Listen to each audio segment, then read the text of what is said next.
सादर नमस्कार, सादर जय जिनेंद्र। क्षमा ब्रेकिंग जैन न्यूज प्रतिदिन प्रातः, दोपहर एवं रात्रि में देश भर से संपूर्ण जैन समाज से संबंधित सही और सकारात्मक समाचारों के लिए देखना और सुनना न भूलें। साथ में आपसे विनम्र निवेदन है कि यदि आपने इस चैनल को सब्सक्राइब नहीं किया है तो कृपया अवश्य कीजिए और शेयर और लाइक करके धर्म प्रभावना में सहयोगी एवं सहभागी बनिए।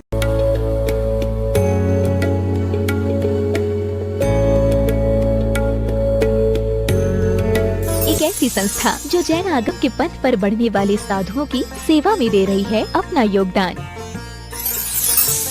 और उनके आहार विहार में निभा रही है अपनी अहम भूमिका। साधु सेवा धाम भगवान पार्श्वनाथ धाम काकोरी लखनऊ जो विहार न करने वाले साधुओं के आहार एवं विश्राम की कर रही है संपूर्ण व्यवस्था। आप भी ऐसी ही संस्था के साथ जुड़कर करें अपनी चंचला लक्ष्मी का सदुपयोग। एक दिन का आहार मात्र 2100 रूपए एवं आजीवन 11,000 रूपए। इसके अलावा वर्ष में 2 दिन आपकी ओर से आहार एवं आपका नाम शिलापट पर किया जाएगा अंकित। बैंक डिटेल्स भगवान Parshvanath Dham trust, bank of Baroda, Chowk branch Lucknow. खाता संख्या 064501000299154। IFSC code BARB0 LUCKNO। दान राशि एवं अधिक जानकारी के लिए संपर्क करें 7007783995 9452017984।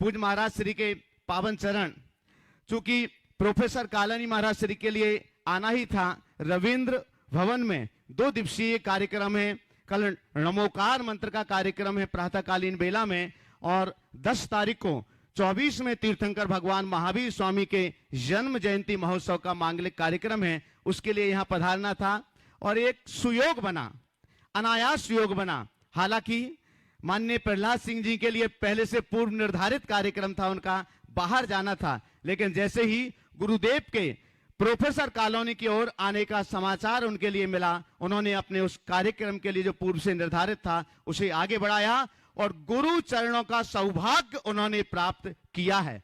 आज के शंका समाधान का ये सत्र उनके ही निवास स्थान से आप सभी लोग देख रहे हैं। साथ ही आज का रात्रि विश्राम का सौभाग्य भी उनके लिए यहाँ पर प्राप्त हो रहा है और उनकी भक्ति है, प्रार्थना है, हो सकता है कल प्रातःकालीन महाराज श्री की आहार चर्या का सौभाग्य भी इसी स्थान से भक्तों के लिए प्राप्त होगा। महाराज श्री यहाँ पर पधारे, उन्होंने अपने बंगले पर, अपने निवास स्थान पर ले जाकर के 5 मुनिश्री के पावन श्री चरणों का प्रक्षालन किया और उनकी बेटी के द्वारा बनाई हुई पेंटिंग्स जो वो देश में रह करके उन्होंने जाना, पहचाना, अनुभव किया, सृष्टि को, इस दुनिया के लिए अपनी तूतिका से, अपनी कलम से उन्होंने उकेरा। महाराज श्री ने बहुत ही मनोभावों के साथ में उन्हें देखा। आज पूरा परिवार यहाँ पर उपस्थित है। माननीय प्रहलाद सिंह जी पटेल हैं, उनके पूरे साथी यहाँ पर उपस्थित हैं। उनकी धर्मपत्नी श्रीमती पुष्पलता जी भी आज यहाँ पर उपस्थित हैं। उनकी दोनों बेटियां फलित और प्रतिज्ञा भी यहाँ पर उपस्थित हैं। साथ ही उनके दामाद श्री श्यामवीर जी जो IAS हैं और वर्तमान में CEO हैं भोपाल विकास प्राधिकरण में, वो भी यहाँ पर उपस्थित हैं। उनके और साथी डॉक्टर योगेंद्र कुमार जी सक्सेना वैज्ञानिक एवं पर्यावरण। आज के इस मांगलिक कार्यक्रम में अनेक प्रिंट मीडिया, इलेक्ट्रॉनिक मीडिया के साथी भी आज यहाँ पर उपस्थित हैं इस कार्यक्रम को कवरेज देने के लिए। तो एक बार जोरदार करताल ध्वनि से सभी का सम्मान कीजिएगा। और मैं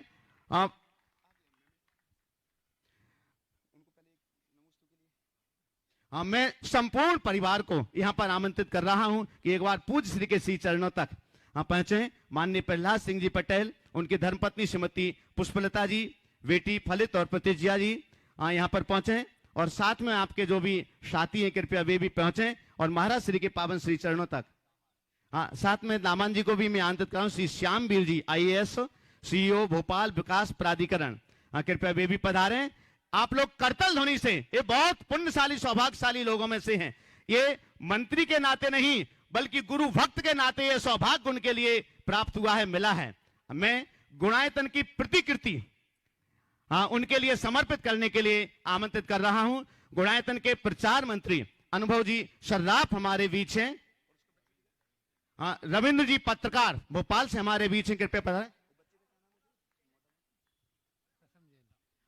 प्रसम जी जैन और आपके साथ में जो भी हैं कृपया पधारें। और गुणायतन का मेमेंटो, गुणायतन की प्रतिकृति, बंधुओं गुणायतन सम्मेशकर तीर्थराज में बनने वाली एक अनुपम रचना है, जिसमें आप जब भी सम्मेशकर तीर्थराज की वंदना के लिए जाएं तो आप वहां पर जाकर के देखेंगे गुणायतन के लिए जो जिनालय के रूप में निर्मापित हो रहा है। आपकी करतल ध्वनि अनुमोदना के साथ में लगातार चलना चाहिए। दोनों हाथों को ऊपर उठा करके आपकी तालियों की आवाज देश और दुनिया के लोग भी चैनल के माध्यम से सुन रहे हैं। कमल जी अजमेरा साथ में सम्मान की श्रृंखला में हो, आइएगा बंधु।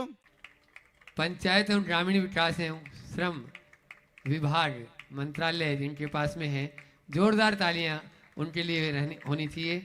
और पूरे परिवार के साथ में उनकी धर्मपत्नी पुष्पलता जी भी साथ रहें। और फलित और प्रतिज्ञा जो बिटिया पर्यावरण के ऊपर जिन्होंने बहुत ही अच्छी आज पेंटिंग्स देखी। और दामाद जी श्यामवीर जी IAS CEO भोपाल विकास प्राधिकरण में जो है वे भी। तो ये आप सभी के लिए एक बार फिर से जोरदार ताली बजाइए। और अब पूरा सत्र जितना गुरुदेव का आशीर्वाद है, तो अब पहला जी का एक परिवार और पहला जी स्वयं माननीय मंत्री जी वे अपने हिसाब से अपने प्रश्न पूछेंगे। हाँ बोलो। मेरा सवाल था कि दान, त्याग और साधना के साथ जो अहंकार आता है, उस त्रुटि का क्या समाधान है या उसका कैसे सुधार हो सकता है? बहुत अच्छा सवाल। दान, त्याग और साधना ये तीनों हमारे उपासना के अंग हैं। उपासना का मूल उद्देश्य अपनी वासना का शोधन होना चाहिए। पर स्वाभाविक है उपासना एक प्रकार की प्रवृत्ति, और मनुष्य जब भी प्रवृत्ति में जीता है हीनाधिक रूप में अहंकार आ जाता है, जो आना नहीं चाहिए। पर आ जाए तो क्या करे, पहला सवाल, और ना आए उसके लिए क्या करे, ये दूसरा सवाल। जब कभी भी आए तो हम अपनी निंदा करें, आलोचना करें, अपना प्रतिक्रमण करके उसका शोधन करें। हर व्यक्ति को कोई भी अच्छा कार्य करते हैं प्रशंसा मिलती है, तो प्रशंसा मिलने के बाद प्रसन्नता भी होती है, इतने तक कोई बाधा नहीं। लेकिन उसका अभिमान आ रहा है तो उसको हमें खुद अंतर विश्लेषण करके देखना चाहिए। तो हमें समझना चाहिए कि ये अभिमान मेरे अर्जित पुण्य में बट्टा लगा रहा है, मुझे इससे बचना है। तो ये शोधन हमारी इस त्रुटि को दूर करेगा। इसे जैन शास्त्रों की भाषा में अगर कहें तो कहते हैं प्रतिक्रमण। जैसे आप लोग अपने घर में बुहारी लगाते हैं, तो बुहारी लगाने का मतलब क्या है, जो कचरा आया उसको साफ करके अलग कर दे। तो ये भी हमारे अंदर का जो विकार है, ये एक प्रकार का कचरा है, उसे साफ किया जाता है प्रतिक्रमण के माध्यम से। तो हर व्यक्ति को प्रतिक्रमण करना चाहिए। और जैसा मैंने बोला कि उपासना एक प्रवृत्ति है, और प्रवृत्ति जन्य कार्यों में हीनाधिक रूप में इस प्रकार की दुर्बलताएं आ जाती है, जिनका शुद्धिकरण इससे किया जा सकता है। ऐसा ना आए उसके लिए क्या करें, सदैव अपने उद्देश्य को सामने लेकर के चलें। हमने दान किया, त्याग किया, साधना किया, किसके लिए किया? अपने अहम के विसर्जन के लिए कि अहम की पुष्टि के लिए? अपने अंतस्करण की शुद्धि के लिए कि उसे मलिन बनाने के लिए? ये सवाल अपने मन से करें, अंदर समाधान मिलेगा। और जब हमारे सामने हमारा प्रयोजन होगा तो हम कभी इधर उधर डाइवर्ट नहीं हो पाएंगे। तो ध्यान रखना चाहिए। और फिर जीवन के उत्कर्ष का सबसे बड़ा आधार अध्यात्म है, जो उपासना से ऊपर है, जो हमें प्रवृत्ति से निर्वृत्ति की ओर ले जाता है। तो एक आत्मा में डूबे हुए साधक के मन में कोई अहंकार नहीं होता, पर एक तपस्या में रत मुनि के अंदर अहंकार दिख सकता है। तो जब तक हम प्रवृत्ति में हैं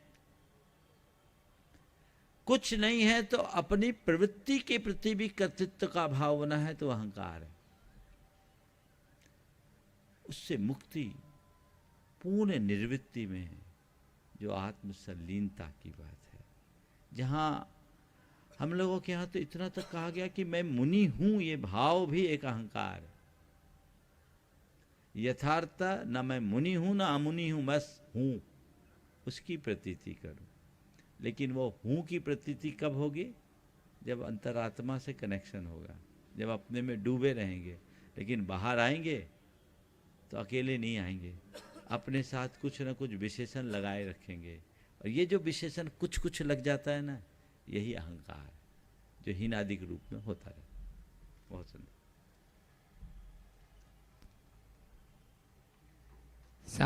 हाँ, फलित आज पूरे परिवार के लिए देखिए, अभी जैसा कहा गया है, प्रहलाद जी पटेल साहब 1989 से जुड़े हुए हैं, आज से नहीं। जब ये पहली बार सांसद बनकर आए थे, और सांसद तो बाद में बने, एक छात्र नेता थे, वहाँ से इनके कैरियर की शुरुआत हुई। और तब से अब तक ये निरंतर जुड़े हैं। और इनका पूरा परिवार शुद्ध सात्विक है। ये कहने के लिए प्रहलाद सिंह पटेल है, पर मैं कह सकता हूँ इनकी जो चर्या है वो पूरी तरह जैनों की है। इसलिए अगर इनके नाम के साथ ये कह दिया जाए कि जैन प्रहलाद सिंह पटेल, तो वो ज़्यादा खुश होंगे, उसमें कुछ कहने की बात नहीं है। ये भावना है, और आज इनकी इसी भावना का सुफल यहाँ है। पूरे परिवार के साथ यहाँ उपस्थित हुए हैं। उपस्थित नहीं, हम अपने पूरे संघ के साथ यहाँ उपस्थित हुए हैं। घर तो इनका है ही। ऐसे इनको कुछ दिन पहले आए थे तो सभी लोगों ने महावीर जयंती के लिए आमंत्रित किया था।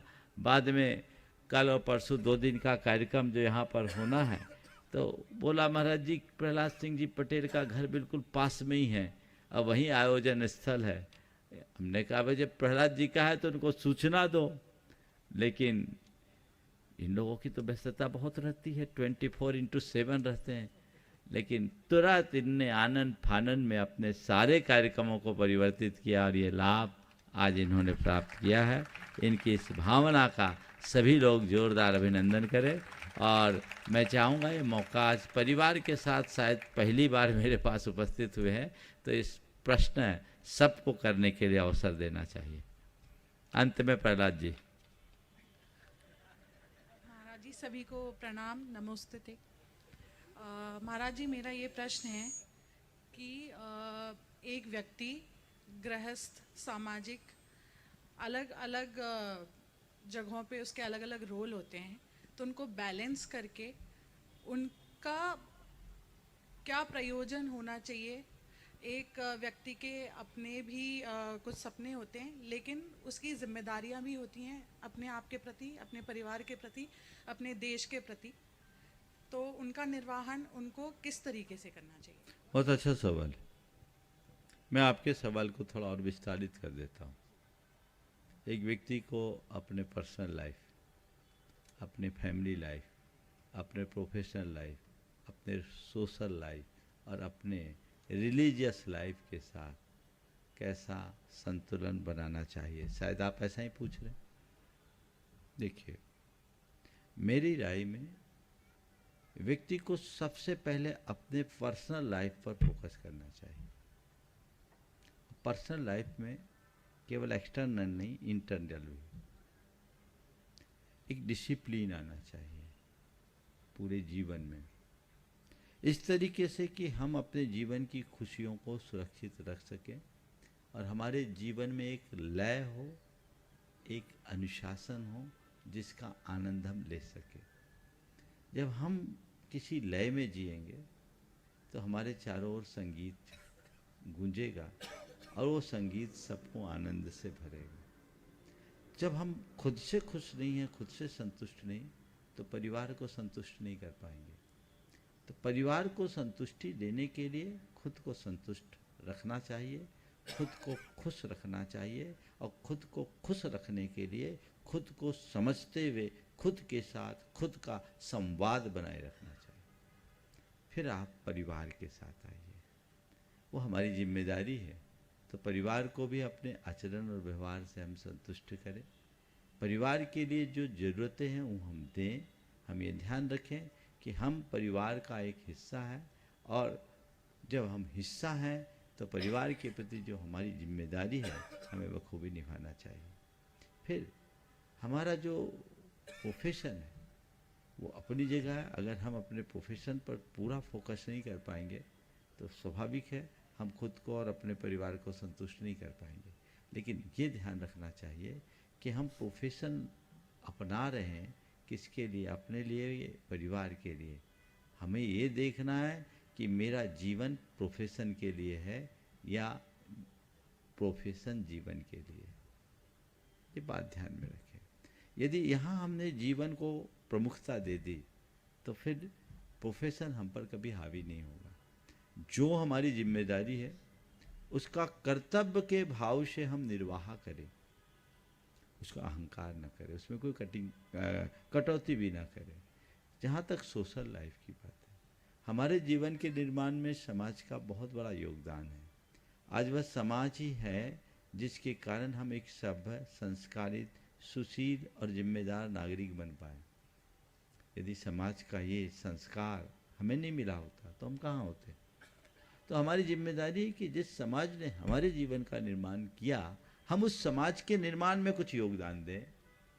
और कदाचित ज़्यादा योगदान न दे सके तो कम से कम इतना तो करें कि हमारे कृत्यों से समाज में कहीं किसी प्रकार की विकृति न पनपे, समाज की मर्यादाएं खंडित ना हो। ये हमारी जिम्मेदारी है। और फिर रिलीजियस लाइफ बहुत ज़रूरी है, क्योंकि खुद को पवित्र बनाने के लिए धर्म से अच्छा कोई मार्ग नहीं है। तो यदि हम धर्म को आत्मसात करते हैं, धार्मिक क्रियाकलापों को हमेशा अपने साथ जुड़ते हैं, तो हमारा चित्त संतुष्ट होता है। चित्त संतुष्ट होता है, प्रसन्न होता है, तो हम अपनी खुशी परिवार में बांट सकते हैं। और हम खुश रहें, हमारा परिवार खुश रहेगा, तो हम अपना कारोबार अच्छे से कर पाएंगे, अपने प्रोफेशनल लाइफ में अच्छा परफॉर्मेंस दे पाएंगे। और जब हम इन तीनों जगह मजबूत होंगे तो समाज की जिम्मेदारियों को भी निभा पाएंगे, और तभी हम धर्म की क्रिया करने में भी मन लगा पाएंगे। इसलिए खुद से संसार तक बढ़ने का अभ्यास करें।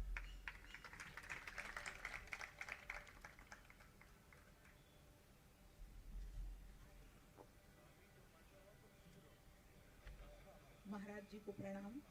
सभी मुनि संघ को, शुल्लक महाराज जी को नमोस्तु, प्रणाम। महाराज जी, सदैव से एक प्रश्न मन में रहता है, बच्चे छोटे थे, कि समाज का नैतिक चरित्र ऐसा हो, जब तक बच्चों का चरित्र नहीं हम नींव नहीं रख पाएंगे तब तक समाज की कल्पना करना बेकार है, मुझे लगता है।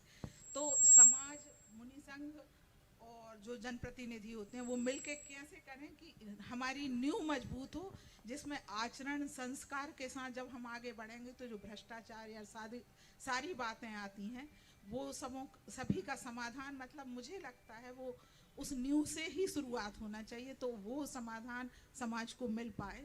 ऐसी प्रहलाद जी, बहुत अच्छा सवाल उन्होंने उठाया, और इनके सवाल सुनकर एक बहुत अच्छा विचार मेरे मन में आया। मैं समझता हूँ ये विचार आप लोगों को पसंद आएगा, और ये विचार यदि आप लोग ऊपर तक पहुँचा दें तो शायद देश का बहुत अच्छा उद्धार हो सकता है। समाज में भ्रष्टाचार को मिटाने की बात की जाती है, नैतिकता को बढ़ावा देने की बात की जाती है, संस्कारों को आगे बढ़ाने की बात की जाती है। एक मन में विचार आ रहा है कि शासन एक निर्णय ले, एक तारीख विशेष तय कर ले, उस तारीख विशेष से उस दिन से जो संतान जन्म ले, उस संतान के पूरे परवरिश की एक ऐसी व्यवस्था की जाए कि उस सरकार के गाइडलाइन के अनुसार ही हो, और उनकी शिक्षा भी उसी पद्धति के अनुसार हो। तो एक तारीख से हमने कोई तय कर लिया, और उस दिन से जिस बच्चे को हम अच्छे ढंग से पालन पोषण करें और उसको ऐसे सांचे में ढाल लें कि वह बिल्कुल 24 कैरेट का खरा सोना बन जाए, तो मैं समझता हूँ आज से हम करना शुरू करेंगे तो 20-25 साल बाद जब वो अपने कार्य क्षेत्र में आना शुरू करेगा, पूरे देश का नक्शा बदल जाएगा। कठिन लगता है, कठिन लगता है, ये बातें काल्पनिक जैसी भी लगती है, लेकिन असंभव नहीं है। इच्छा शक्ति जागृत हो तो सब चीज़ें बदल सकती है। जैसे कहते हैं किसी किसी को कैंसर की बीमारी हो जाती है तो बोन मेरो में उसको पूरा सारा सब कुछ चेंज करना पड़ता, अस्थि मज्जा।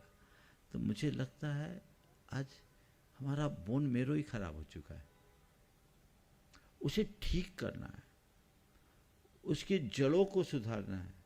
तो उसके लिए हमें कुछ ऐसा उपक्रम करना चाहिए जो हमारे जीवन को बेहतर बना सके। महाराज जी, मेरा एक प्रश्न है कि जीवन में लक्ष्य कितना महत्वपूर्ण है और उसका निर्धारण फिर कैसे किया जाए? देखिए, लक्ष्य के बिना तो कुछ काम ही नहीं होता। लक्ष्य पहले चाहिए। अब रहा सवाल लक्ष्य का निर्धारण, तो हर व्यक्ति का अपना अपना लक्ष्य होता है। कुछ अल्पकालिक होता है, कुछ दीर्घकालिक होता है और एक शाश्वत लक्ष्य होता है। अल्पकालिक लक्ष्य को व्यक्ति अपने अपनी सुविधाओं के अनुसार बनाते हैं और उसे पूरा करते हैं। दीर्घकालिक लक्ष्य भी एक सुविचारित योजनाओं के अनुरूप होते हैं, लेकिन शाश्वत लक्ष्य हमारी निष्ठा से बनता है। हमारे जीवन का शाश्वत लक्ष्य क्या है, अल्टीमेट गोल क्या है, यह हमारी निष्ठा पर निर्भर है। आप मुझ जैसे व्यक्ति से कहोगे तो मेरा तो एक ही लक्ष्य है, भाव भ्रमण से मुक्ति। मैं जो कुछ भी कर रहा हूं उसके लिए कर रहा हूं, बाकी चीजें बीच की है, ये सब अल्पकालिक चीजें आ रही है जा रही है। लेकिन मैं मानता हूं जो लक्ष्य मैंने बना रखा हर कोई नहीं बना सकता। और जब तक मैं इस मार्ग को समझा नहीं था तो मेरे सामने भी ये लक्ष्य नहीं था। आज अगर किसी के सामने ये लक्ष्य नहीं है तो कोई जरूरी नहीं कि हमेशा जो लक्ष्य वही बना रहे। जिस दिन उसे समझ में आ जाएगा उसका लक्ष्य बदल जाएगा। तो अलग अलग भूमिका में व्यक्ति अलग अलग तरीके से लक्ष्य बनाता है, समझ गए। तो छोटे लक्ष्य अपनी सुविधा के अनुसार, बड़ा लक्ष्य कुछ विचार करके, और अंतिम लक्ष्य हमारी निष्ठा से बनता है। तो हम अपनी निष्ठा को टटोलें, हमारा ध्येय क्या है, सब कुछ उस पर निर्भर है। महाराज जी नमोस्तु सभी हमारे इच्छा में। पहले तो मेरे पास शब्द नहीं है कि कभी सोचा नहीं कि ऐसी शुभ घड़ी हमारे सामने आएगी। तो मैं तो यही कह सकता हूँ कि मेरे माता पिता का था, गुरुवर की कृपा या पुण्याई रही होगी पूर्वजों की, कि ऐसा शुभ अवसर हम लोगों को यहाँ पर देखने के लिए मिला। मैं आपको प्रणाम करता हूँ, क्योंकि बुद्धि के स्तर पर तो मैंने कभी नहीं सोचा।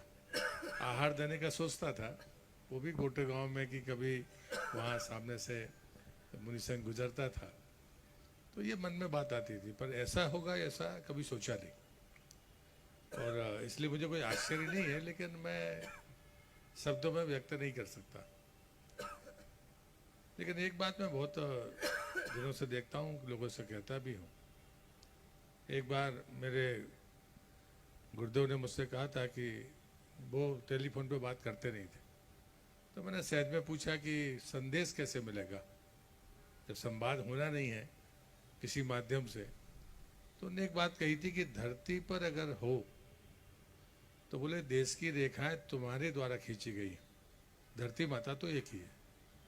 तुम धरती पर रहोगे तो संदेश मिलेंगे भी और संकेत भी मिल जाएंगे। दूसरा, उसका सबसे बड़ा प्रमाण आप हैं कि किसी भी अनुकूल प्रतिकूल किसी भी मौसम में धरती से इतना निकट का संपर्क और संबंध बनाने के बाद भी आपके संदेश हम लोगों को समझ में क्यों नहीं आते। आंखों के सामने हम वो सब चीजें देखते हैं, ये मिथ्या है, ये बाकी है, बाकी सब है। बोला भर जाए तो समझ में आता है कि कुछ समझने विवेक लगाना पड़ेगा। नंगी आंखों से देख रहा है, हर परिस्थिति का वो खुद गवाए है, उसके बाद भी अगर वो भरोसा नहीं कर रहा तो इसका कारण जानना चाहता हूँ कि इसमें हम लोग की गलती कहाँ है। देखो, मैं तो इसमें एक ही बात समझता हूँ कि आजकल लोगों के अंदर दुर्योधनी वृत्ति बढ़ रही। दुर्योधनी वृत्ति जानते हैं वो क्या कहता है? जानामि धर्मम न च मे प्रवृत्ति और जानामि अधर्मम न च मे निर्वृत्ति। मैं धर्म को जानता हूँ पर उसमें प्रवृत्त नहीं होता, और अधर्म को जानता हूँ उससे निवृत्त नहीं होता। इसका नाम है दुर्योधनी वृत्ति। काश हम इस दुर्योधनी वृत्ति से ऊपर उठकर युधिष्ठिर की वृत्ति में आ जाए, जिन्होंने तब तक ये सबक याद नहीं किया जब तक क्रोध करना बुरा है इसको अपने अंदर नहीं उतारा। कितना भी सामने वाला झल्लाए, मुझे क्रोध नहीं करना है, जब इस कसौटी पर खरे उतर गए तब उनने कहा क्रोध बुरा है। तो धर्म को जानना, धर्म को समझना और धर्म को स्वीकारना अलग अलग चीजें हैं। जानने वाले लोगों की कमी नहीं है, समझने वाले लोगों की कमी नहीं है, समझाने वाले लोगों की भी कमी नहीं, स्वीकारने वाले लोगों का अभाव। हम लोगों की एक ही कोशिश होनी चाहिए कि मेरा स्थान स्वीकारने वालों में बने। ये कोई जरूरी नहीं कि हम सब बातें एक साथ स्वीकार लें। एक कदम तो चले, एक कदम तो चले, चलना तो शुरू करें। आज चलेंगे, आज नहीं कल पहुंचेंगे। तो यदि हम एक एक कदम चलना शुरू करते हैं तो परिणाम सुनिश्चित रूप में अच्छे निकलते हैं। हमें वो प्रयास करना चाहिए। Kshama breaking Jain news YouTube channel पर विज्ञापन देकर धर्म प्रभावना में बने सहभागी।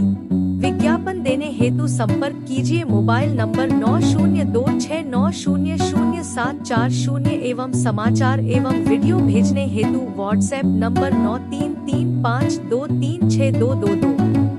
क्षमा breaking Jain news YouTube channel देखने के लिए आपको बहुत बहुत धन्यवाद। सादर प्रणाम, सादर जय जिनेंद्र।